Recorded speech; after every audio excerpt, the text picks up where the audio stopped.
नमस्कार, knocking-news.com में आपका स्वागत है। मैं हूं गिरिजेश वशिष्ठ।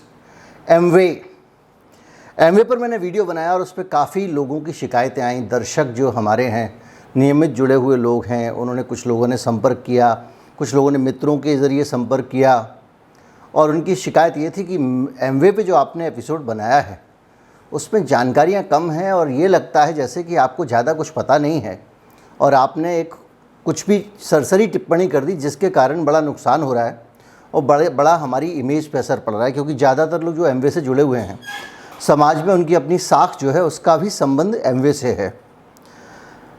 और जब वो मुझे ये कह रहे थे कि आप गलत हैं, आपने गलत जानकारी दी है, आपने इसको हल्के से ले लिया, ख़ास तौर पे मैंने वो सरल भाषा में समझाने के लिए जब ये कहा कि वो टोपी दूसरों को पहना देते, वो टोपी दूसरों को पहना देते, तो वो उन पर नागवार गुजरा। आज मैं इस टोपी वाले मुहावरे को आपको और अच्छे से समझाऊंगा। मैं बताने की कोशिश करूंगा कि एमवे में सचमुच में घोटाला क्या हुआ था। मैं आपको कुछ ऐसी बातें बताने की कोशिश करूंगा जिससे आप समझ सकें कि एमवे देने की जगह लेता है समाज से। और भी बहुत सारी चीज़ें करेंगे, हम बहुत सारे तथ्य रखेंगे, उनके तर्कों की पड़ताल करेंगे। तो आज एमवे पर कुछ जानकारियाँ होने वाली हैं। कोशिश करूँगा न्यूट्रल रहूँ। अगर आप इस चैनल को सपोर्ट करना चाहते हैं तो हमारा यूपीआई आईडी डिस्क्रिप्शन में है, उसके ज़रिए आप भुगतान कर सकते हैं। आप अपने मित्रों को इस चैनल से जोड़ सकते हैं।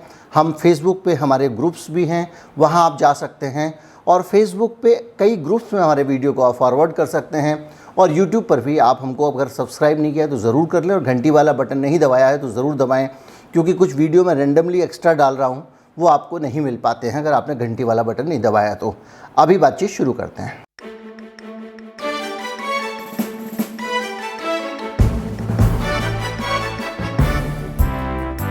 वीडियो थोड़ा सा आज भी सिंपल रखने की कोशिश करूंगा ताकि देश भर के जो लोग हैं, जो मल्टी लेवल मार्केटिंग को नहीं समझते हैं, दूसरी चीज़ों को नहीं समझते हैं, वो भी समझें।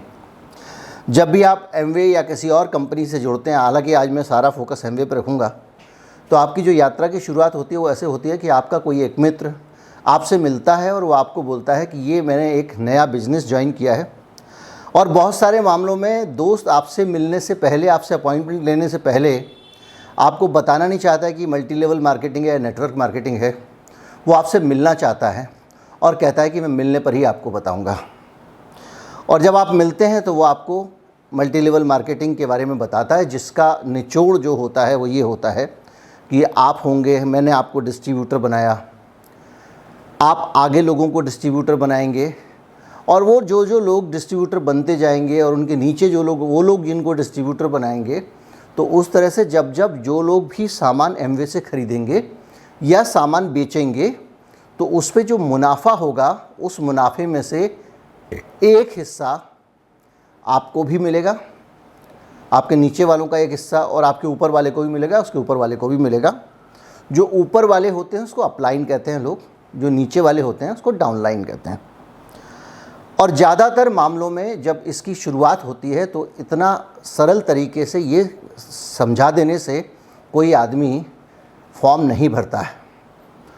पहले इस काम के लिए रुपए लगा करते थे और जो मल्टी लेवल मार्केटिंग कंपनियां जॉइनिंग फ़ीस लिया करती थी और वो जॉइनिंग फ़ीस उसको नहीं दिखाती थी। वो कहती थी कि आपको हम किट दे रहे हैं, बिजनेस प्रमोशन किट, और उस किट के लिए आप भुगतान कर रहे हैं। उस किट में कुछ कागजात होते थे, कुछ कॉपी किताब, लिटरेचर होता था, थोड़े बहुत सैंपल होते थे और उसके लिए वो मोटी रकम आपसे ले लिया करते थे। जैसे कि 98 में जब एमवे आया तो उसका दिल्ली के नेहरू प्लेस में एक दफ्तर हुआ करता था, एक होटल में, 5 स्टार होटल में, और वहाँ पर जो लोग जाते थे वो मीटिंग होने के बाद में उनको 4000 रुपये की एक किट मिलती थी और उस किट में प्रोडक्ट नहीं होते थे, सैंपल भी नहीं होते थे। और अगर आप एक बॉटल भी ले रहे हैं, मान लीजिए आपने एक स्प्रेयर ख़रीदा या आपने एक कोई लिक्विड ख़रीदा और उसको स्प्रे करने के लिए आपको स्प्रेयर अलग से ख़रीदना पड़ता था, वो भी सैकड़ों रुपए का आता था। ये कंपनियां किया करती थी। तो जब आप जाते हैं तो आप ये सब ख़रीदारी करने के लिए पैसे आसानी से नहीं देंगे। थोड़ा सा इत्मीनान से सुना रहा हूँ।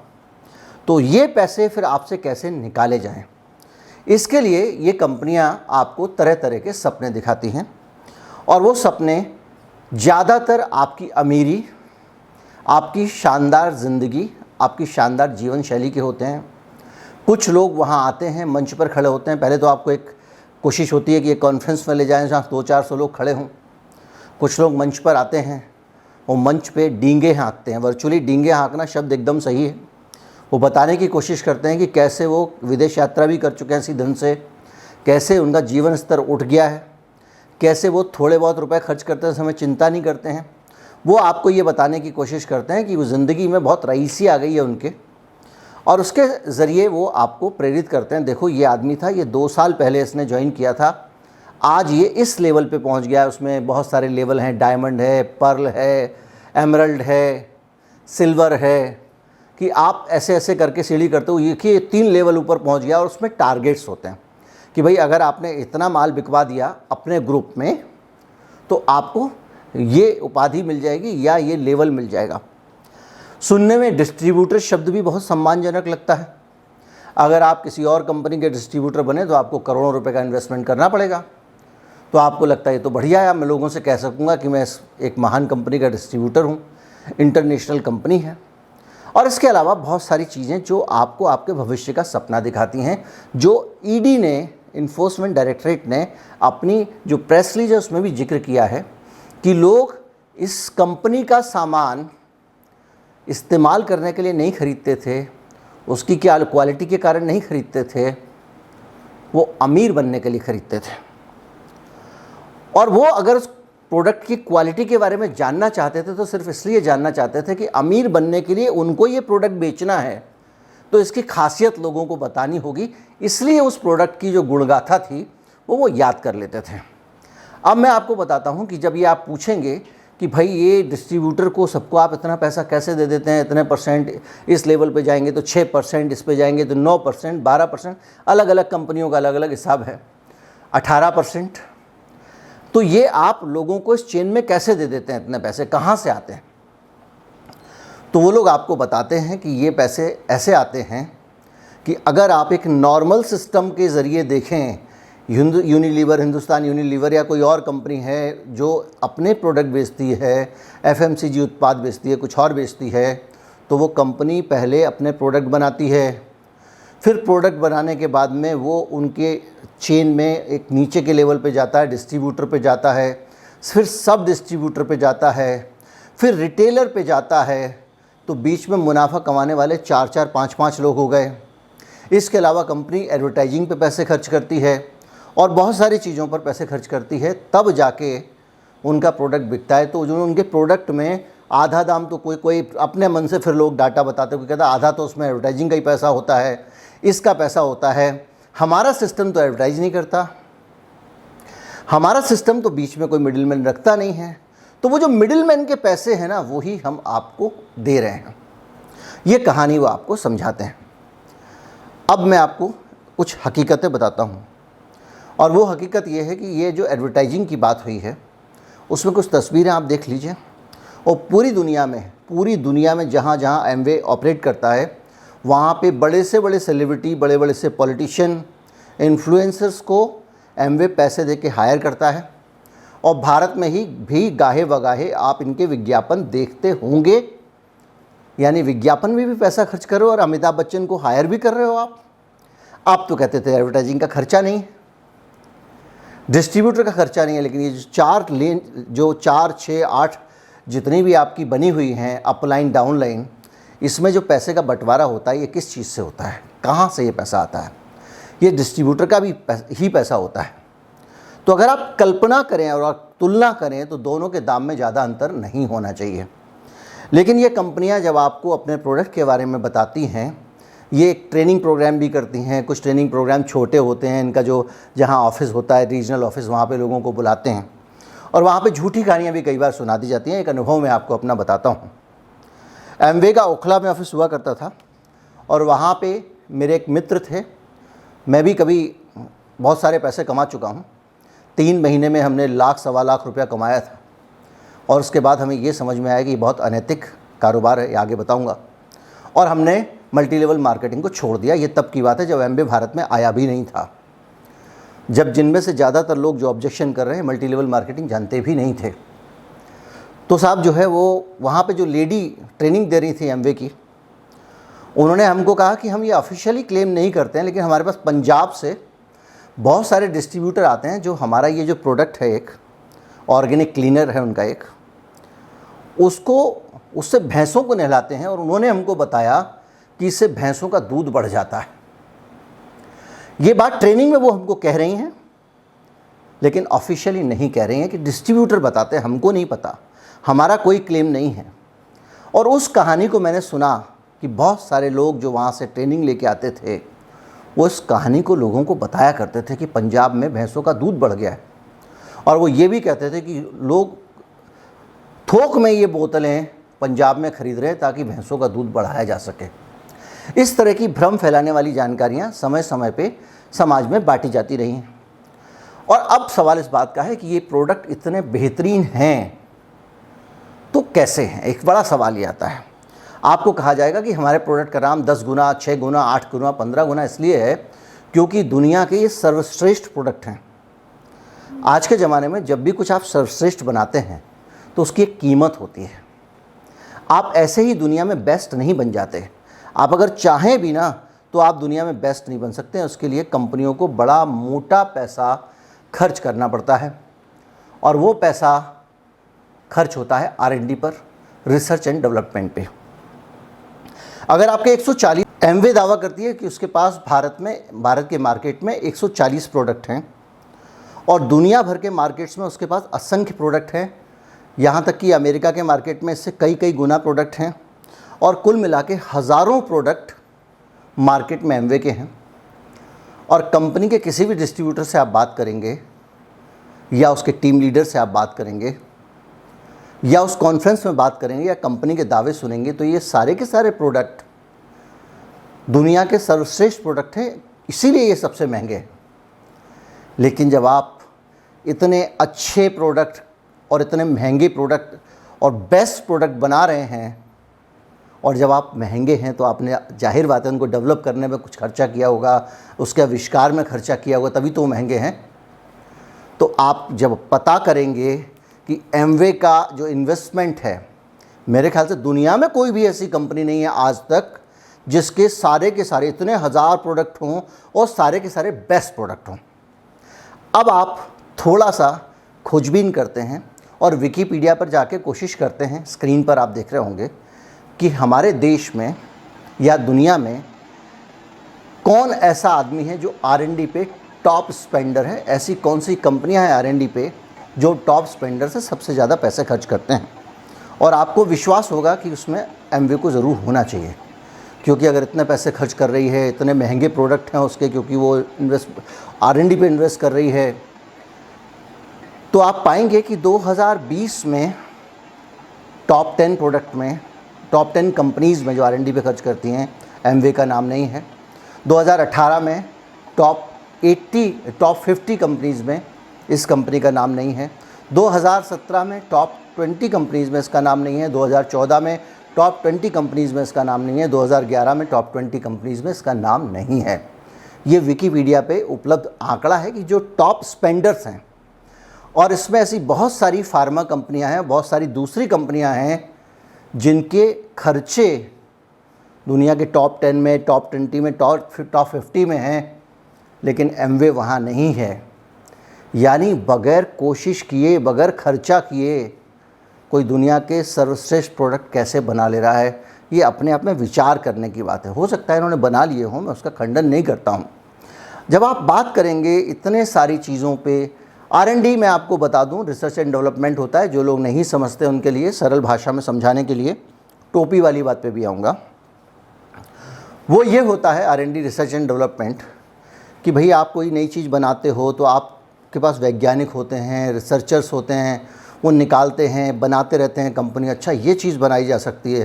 किसी ने बताया कि वो बबूल की फली से घुटने का दर्द ठीक हो जाता है, तो बबूल की फली लाएंगे, उसको बनाएंगे, फिर उसको तरह तरह से उसके तत्वों को छाटेंगे, उसमें वैज्ञानिक लगेंगे, फिर उससे कुछ कैप्सूल बनाने की कोशिश करेंगे, फिर उसको 100 लोगों पे ट्राई किया जाएगा। वो अगर मान लीजिए अंडमान निकोबार में है और अमेरिका की कंपनी है, तो वहाँ से वो अंडमान निकोबार जाएंगे उनके लोग, वहाँ से वो, इस सब कामों में कंपनियों का खर्चा होता है। तरह तरह से वो रिसर्च करते हैं, उसके बाद में प्रोडक्ट डेवलप करते हैं, और इस तरह के खर्चे चलते रहते हैं। कभी कभी कोई प्रोडक्ट बन जाता है, ऐसा नहीं कि वो जो बनाएंगे वो सारा का सारा मार्केट में आ जाएगा। तो R&D के खर्चे ये होते हैं जो मैं आपको बता रहा हूँ, यानी शोध और विकास। यानी उनको बनाना। अब आता हूँ मैं कि एमवे वाले जो आपको बताते हैं, जो एमवे जो कंपनी आपको बताती है, वो आपको बताती है, देखिए जो विदेशों में लोग रहते हैं, कभी आपने उनको देखा कितना घूमते हैं। हमारे यहाँ पे आप कनॉट प्लेस पे जाओगे या कहीं पे जाओगे, किसी शहर में कोई किला होगा, कितना फॉरेनर आते हैं यहाँ पे घूमने के लिए, इतनी दूर दूर से पैसा खर्च करके। कभी सोचा उनके पास पैसे कहाँ से आते हैं? ये आपको समझाया जाएगा। वो लोग मल्टी लेवल मार्केटिंग करते हैं। तो वो क्या करते हैं, लोगों को नीचे डिस्ट्रीब्यूटर बना देते हैं और वो डिस्ट्रीब्यूटर अपना बिजनेस करके कमाते रहते हैं और ये लोग ऐश करते रहते हैं। आप भी अपने नीचे चेन बना दोगे तो आज आप काम कर रहे हो, अपनी पसंद का जितने घंटे काम करना है काम करिए, उसके बाद आराम करिए, नहीं करना है मत करिए। और आपके जो डिस्ट्रीब्यूटर हैं वो लगातार पैसा बनाएंगे, वो माल बेचेंगे और माल आपके पास आएगा। अब आप थोड़ा सा इस पर विचार करें कि जो प्रोड्यूसर जो डिस्ट्रीब्यूटर है वो माल कितना बेचता है।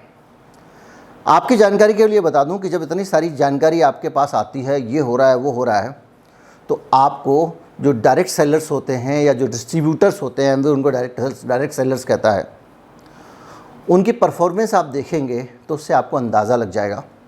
एमवे इंडिया अपनी वेबसाइट पर जानकारी नहीं देता है, लेकिन वो ये कहता है कि हमारे पास 5.5 लाख डायरेक्ट सेलर्स हैं, एक्टिव डायरेक्ट सेलर्स हैं, 60% महिलाएं हैं।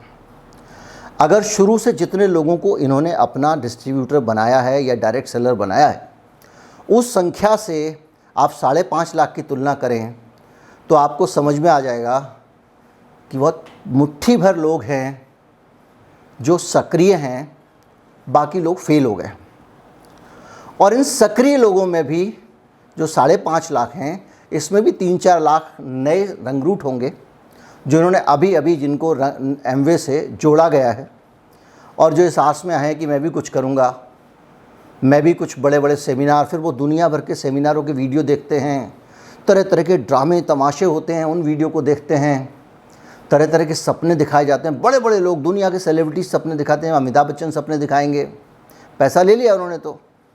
और उस पूरे के पूरे सपने में जब आप खो जाता है एक आदमी, वो आपसे जुड़ता है।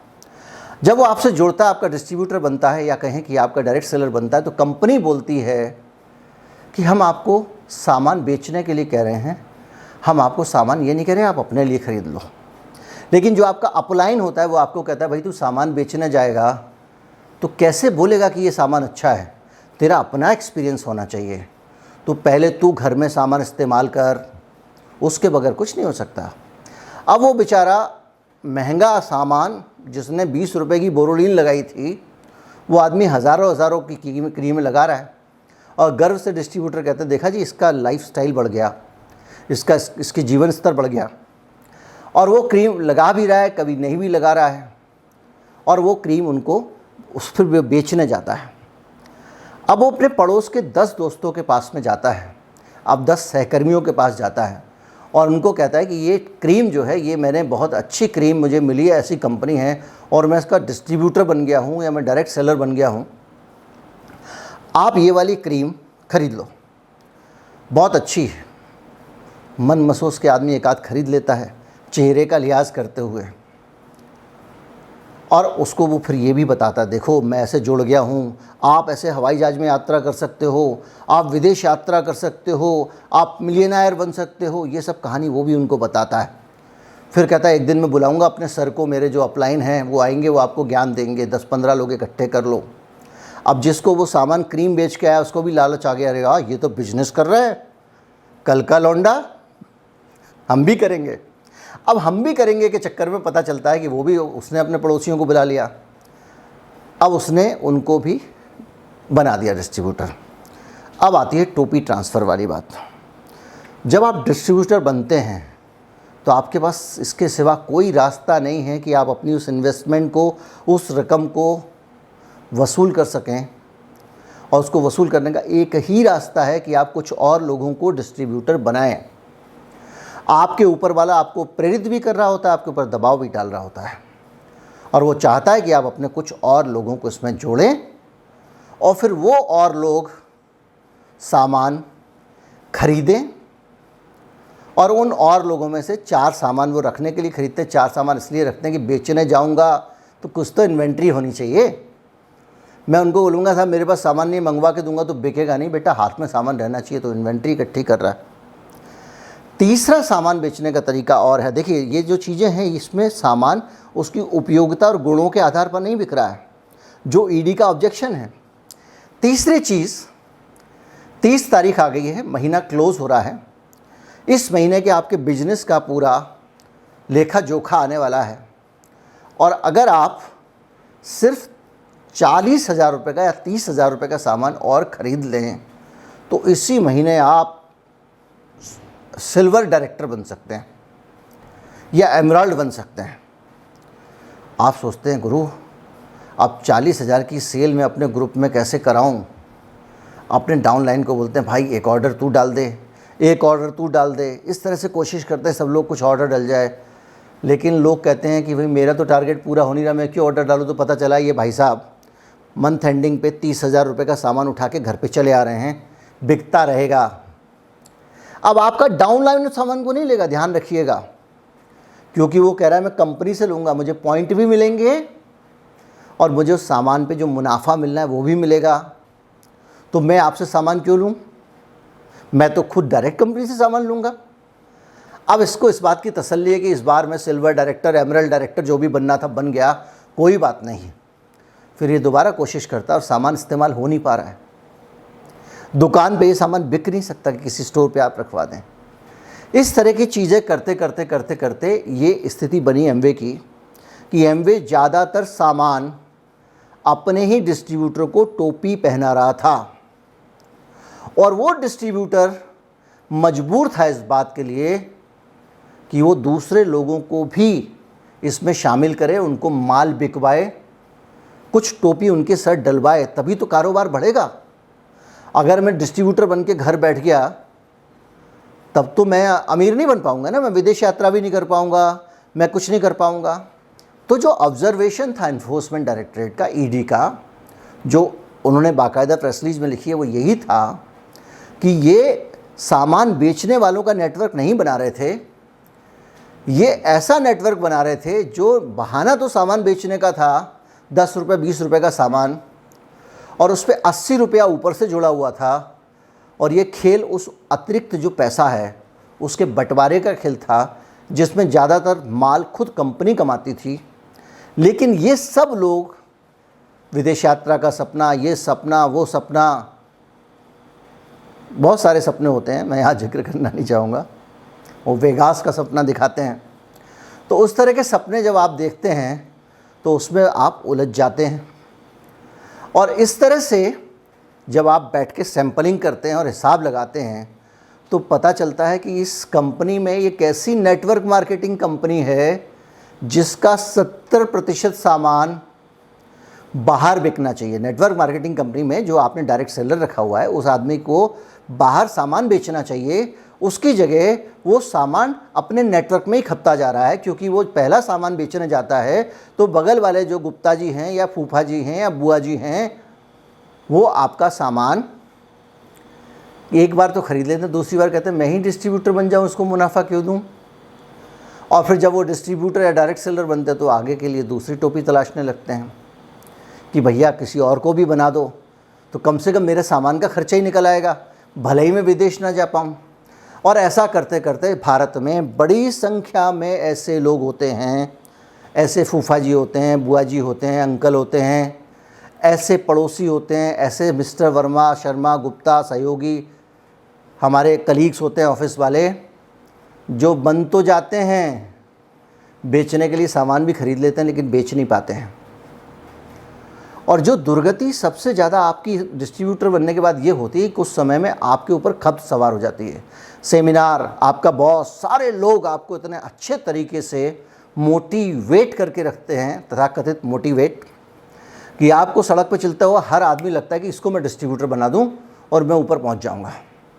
और कहा यह जाता है कि ये कंपनी जो है इसमें बहुत जल्दी तरक्की होती है जब आपको समझाया जाता है। मैं ही समझाता हूँ, देखिए ये आदमी है, इसको मैंने बनाया, इसने 5 आदमी, क्या आप 5 आदमी को भी नहीं बना सकते हैं? 10 या 15 नहीं बोल रहा हूँ। आदमी सिर में दिमाग घुमाता है, हाँ मैं उनको बना दूंगा, उनको बना दूंगा, उनको बना दूंगा, तो 5 तो हो जाएंगे। क्या उनके 5 नहीं हो सकते हैं? जी हो जाएंगे साहब। तो 5 के 25 हो गए, 5 30 हो गए, और फिर 125 और हो गए, कितने हो गए? 155 लोग। और एक आप 156 का नेटवर्क तो बैठे बैठे बन गया, एक ही महीना तो लगेगा। और ये कहानी आप सुन के मुग्ध हो जाते हैं, वाह तब तो बहुत आसान है, बॉस आप बनाओ फटाफट, मैं बनता हूँ।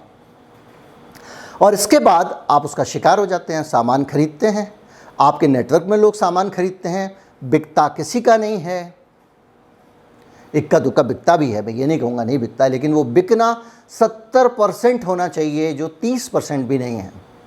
अगर 70% सामान आपके नेटवर्क से बाहर आपका नहीं बिकता है, आप नेटवर्क में ही बेचते हैं,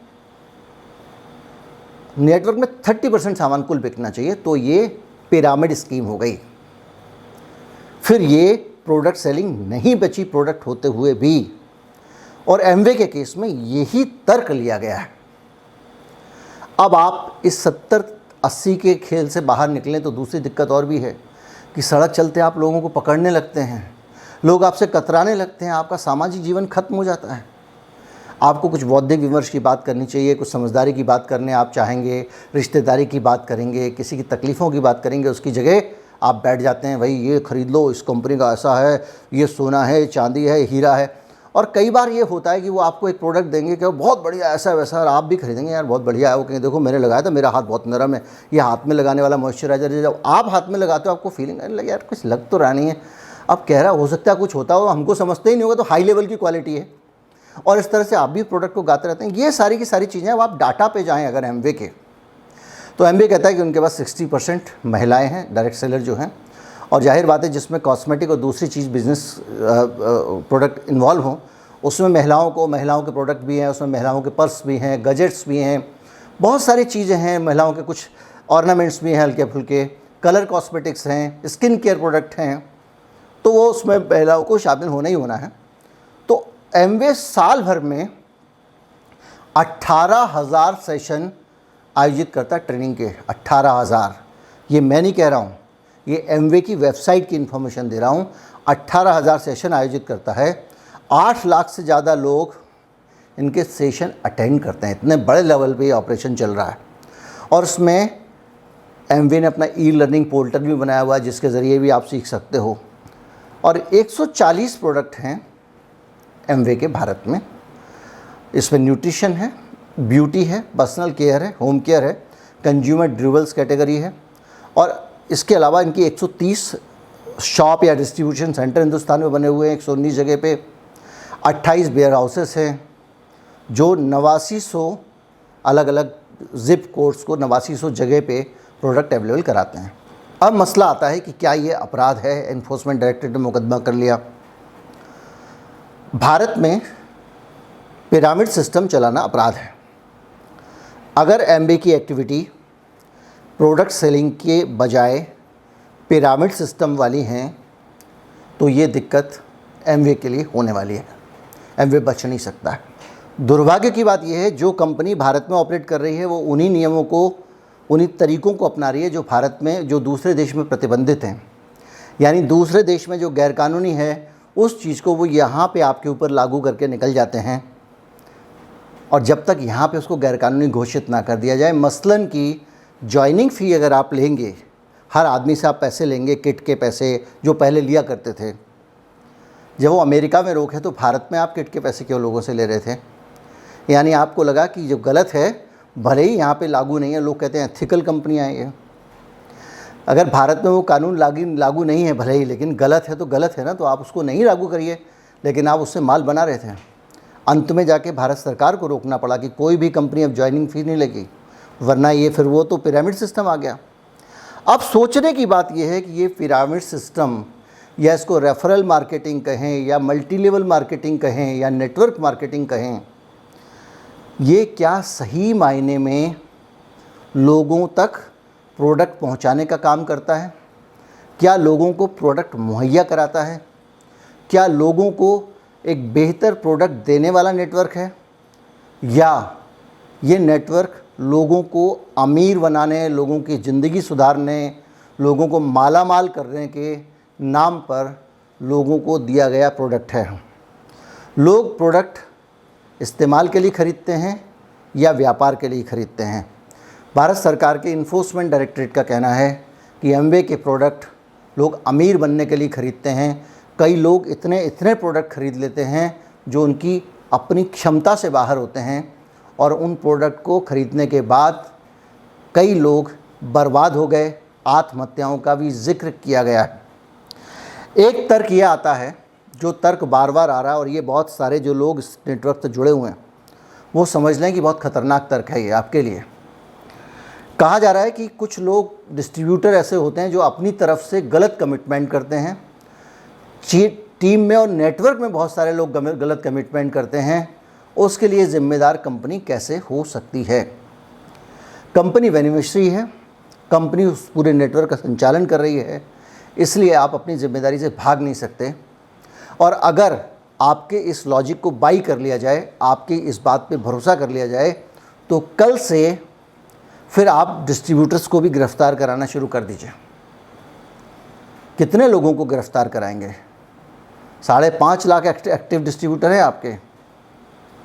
और एक चीज़ चलते चलते शायद मैं आपको बताना भूल गया, वो ये है कि अगर ये 5 लोग और इसके ऊपर ये 25 लोग, यानी ये आपके और उसके बाद ये इसके आगे 30 और जेल में जो जा रहे हैं 155 लोग हो रहे हैं, ऐसी अगर 25 चेन बन जाएं तो इस धरती का एक एक आदमी, एक एक पशु पक्षी और एक एक गधा एमवे का डिस्ट्रीब्यूटर होगा।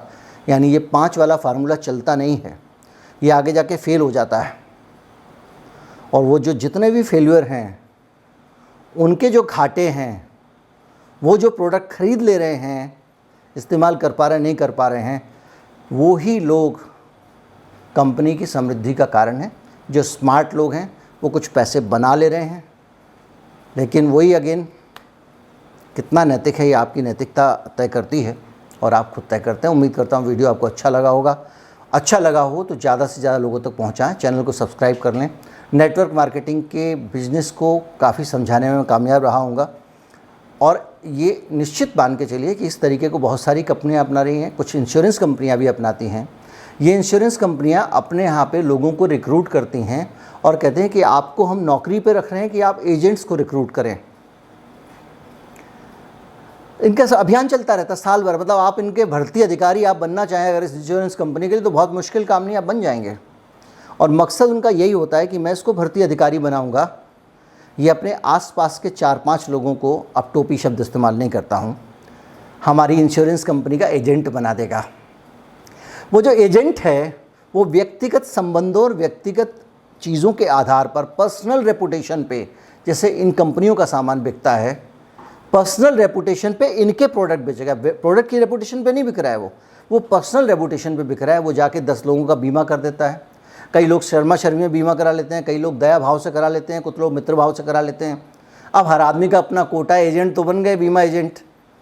भाई 5 आदमी 10 आदमी को कर लेगा, उसके बाद समाचार समाप्त। जो रिक्रूटिंग एजेंट बना था उसके भी संपर्क में कितने लोग होंगे? 10-20 लोग होंगे। ऐसे हज़ारों लोग जुड़ते हैं, अपने रिश्तेदार, नाते और संबंधियों को अपनी साख के आधार पर कंपनियों का माल बेचते हैं, और उसके बाद में कंपनी पैसा बनाती हैं, और जब ये आगे टारगेट पूरे नहीं कर पाते हैं तो ये सिस्टम से बाहर हो जाते हैं। अब इसको क्या कहेंगे आप? सोच के रखिएगा, कमेंट में बताइएगा। नमस्कार, जय हिंद। ज़्यादा से ज़्यादा लोगों तक इस वीडियो को पहुंचाएं। ये जागृति ज़रूरी है, क्योंकि ये केवल इस तरह की नेटवर्क मार्केटिंग हर जगह होने लगी है आजकल। इंश्योरेंस सेक्टर में मैंने आपको बताया, और भी कई सेक्टर्स में ये आपको आप ही के लोगों के ज़रिए लूटने का प्रोग्राम बनाया जाता है, जो एक अच्छी व्यापारिक प्रैक्टिस नहीं है। नमस्कार, जय हिंद।